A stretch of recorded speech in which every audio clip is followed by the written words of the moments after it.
Desde 2014 eu estudo o fenômeno cripto, assim, né? Sim. Foi, até eu conto uma história que foi por uma questão ruim, não ruim, mas um problema, que foi o caso do Silk Road, né? Acho que você lembra. Ah, sim, sim. Que eu li uma matéria, acho que eu até falei para o país, eu li uma matéria falando, pô, daquele site de internet que vendia qualquer coisa, né? Aham. Para quem não conhece, era justamente um site na Deep Web que você podia comprar de órgãos a droga, a arma, era um negócio muito louco. E eles usavam Bitcoin na época para fazer os pagamentos, né? Sim. E aí eu li que, pô, fecharam, obviamente, de forma correta, fecharam o Sim, site, sim. prenderam os caras. Era como se fosse um mercado livre disso, né? Só que o FBI manteve todos os bitcoins que eles confiscaram dos caras. Sim. Aí eu falei, cara, esse negócio deve ter algum valor, né? Esse dinheirinho da internet deve ter algum valor, né? E aí comecei a estudar em 2014, mais como um apaixonado. E aí, em 2017, eu estava no CIAB, inclusive esse evento grande, que agora é o Febrabantec.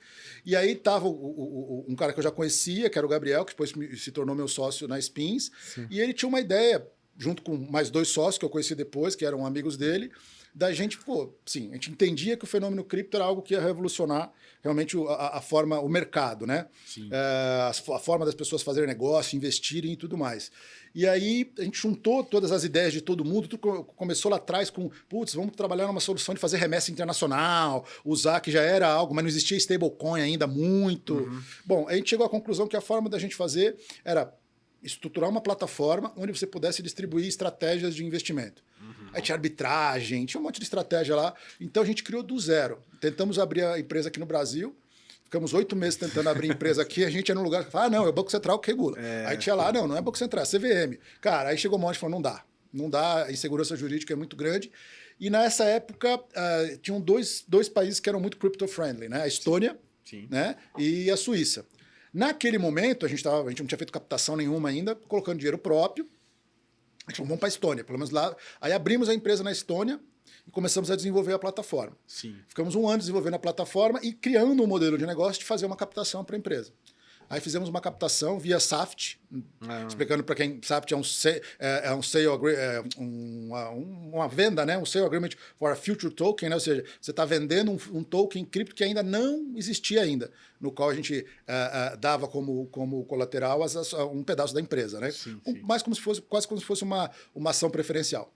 E aí, cara, conseguimos fazer essa captação. Nesse meio do caminho, eu fui num evento lá no Inova Bra, né? Sim. Lá no Bradesco, na parte de desenvolvimento e inovação do Bradesco. Na época eu não podia nem falar cripto, cara. Era um crime, assim. Eu brinco com o pessoal mais jovem, eu sou da época que a gente era lavador de dinheiro. Eu sou da época que a gente era do lado negro da força. E aí eu fui num evento que era patrocinado pela Embaixada da Suíça. Sim. Já existia o Crypto Valley e tal, mas era muito caro. E aí, lá no meio do evento, falaram assim, putz, vamos montar uma mesa aqui de fintechs para dizer boas experiências em relação ao ambiente de fintech no Brasil. Falei, é oportunidade. Levantei a mão e falei, pode contar uma experiência ruim?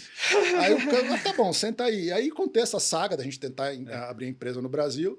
No coffee break, chegou um cara que é o seu xará, o Bruno. O Aloy. É o Bruno Aloy, exatamente, que você conhece. Com ele direto, gente boa direto. Falou, cara, você tem que ir para a Suíça, porque lá tem o Crypto Valley. E naquela época existia um programa de incentivo que naqueles 2 anos era para cripto, que é um programa de incentivo para atrair startups para lá.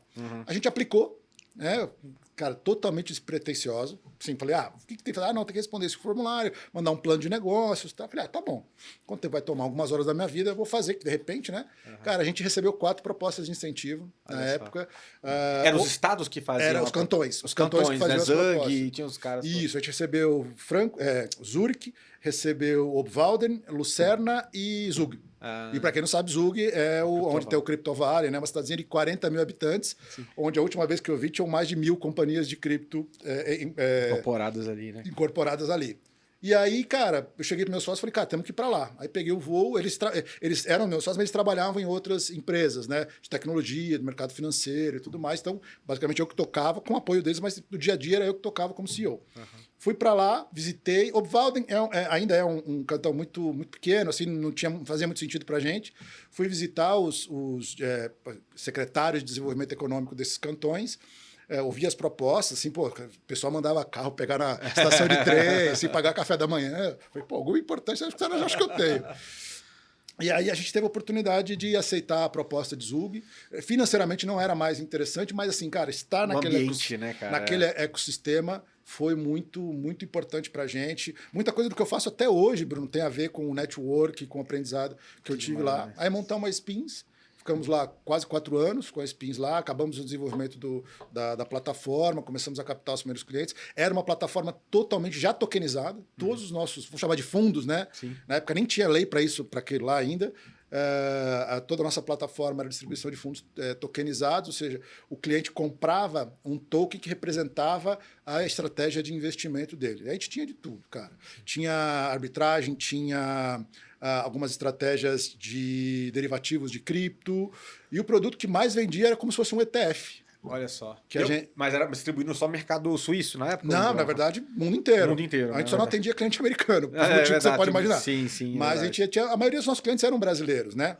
Na verdade, uma coisa que a gente tentava na época era ser o braço de cripto de uma parcela do mercado financeiro. Sim. Como um dos nossos sócios tinha uma assessoria de investimento da XP, cara, a gente apresentou as estratégias da Spins para mais de 90 assessorias. Que legal. E dava treinamento e tal. Nesse meio tempo aconteceu também o da Hashdex, né? Ser criado e se tornar uma opção. Então a gente cresceu muito. Nesse segundo momento a gente também embarcou no que eu acho que é uma das maiores promessas de cripto, que é a parte de tokenização, e criamos uma plataforma de tokenização de ativos brasileiros, que é a minha tese de vida que eu falo, né? Foi por insistência minha.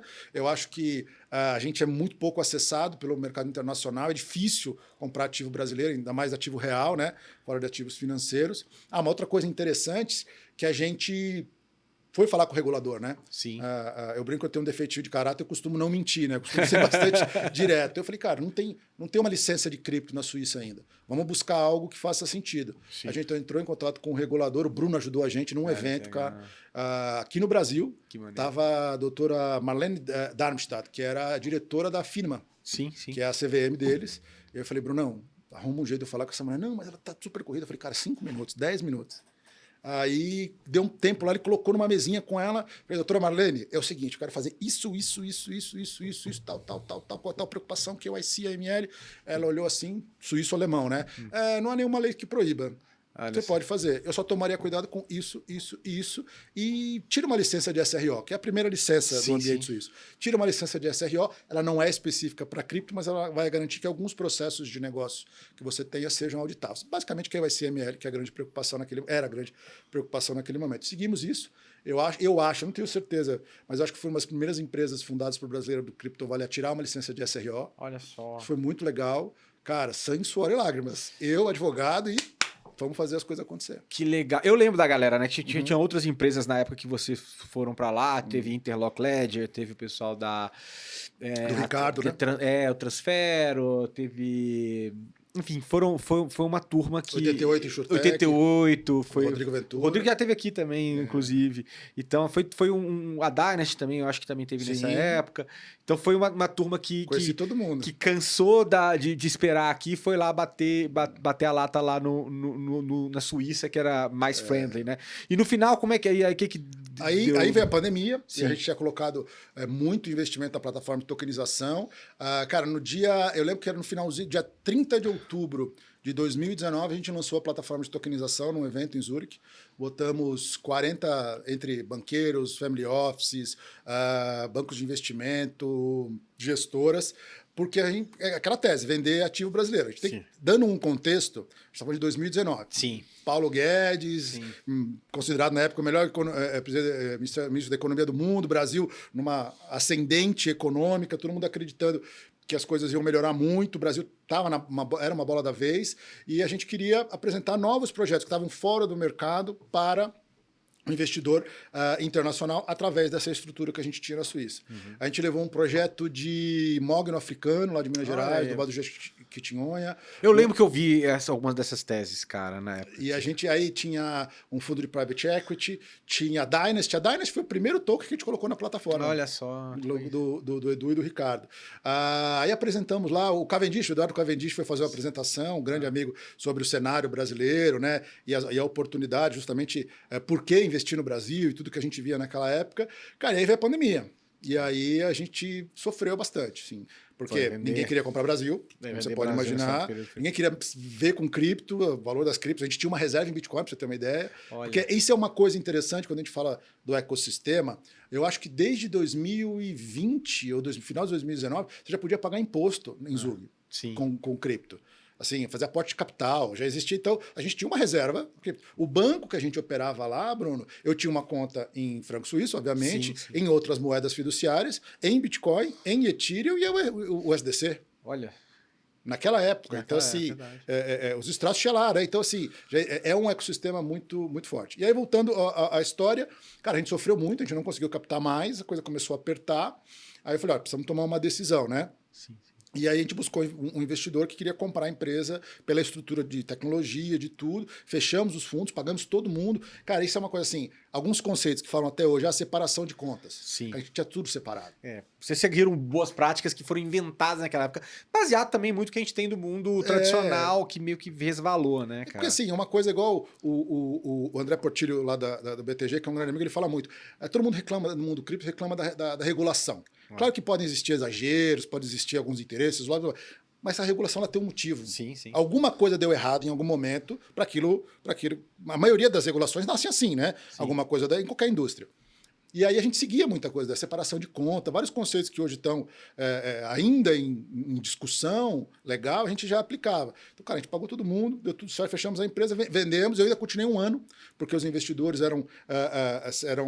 um deles era um ex-diretor do Citi do Brasil, queria entrar na área, eu ainda fiquei um ano como CEO, trabalhando com ele, a empresa fez um spin-off para uma outra área, aí depois eu falei, cara, não dá mais, eu acho que preciso voltar para o Brasil e preciso fechar o ciclo, né? Sim. E aí vendi o resto das ações que eu tinha e cheguei no Brasil de novo. Que ano era isso? Isso foi em 2022. 22, já estava eu vendi, o meu sócio saiu em 21 e em 22 eu saí. Junho de 22. Sim. E aí eu falei, cara, o que eu vou fazer agora, né? Tô aqui, comecei a participar de eventos e tal. Eu falei, acho que todo esse conhecimento, tanto da época de tecnologia, quanto essa vivência, e foi muito intensa no mundo cripto, né? Cara, assim, eu passava metade do meu tempo na Suíça com a minha família aqui e vida de startupeiro, né, cara? Você não tem hora para começar, não tem hora para terminar. Nossa, eu brincava que eu era realmente o CEO, Chief of Everything Officer. Então, assim, cara, a caipirinha que a gente serviu no evento de lançamento da plataforma foi eu que fiz. Olha só, extremamente, na mão, né? Bootstrap total, cara. E aí a parte de captação, entendimento do que era um SAFT, como é que a gente faz isso de uma forma legal. Cara, foi um aprendizado muito grande. Eu falei, isso tem muito valor. Com certeza. Eu acredito que isso tenha muito valor.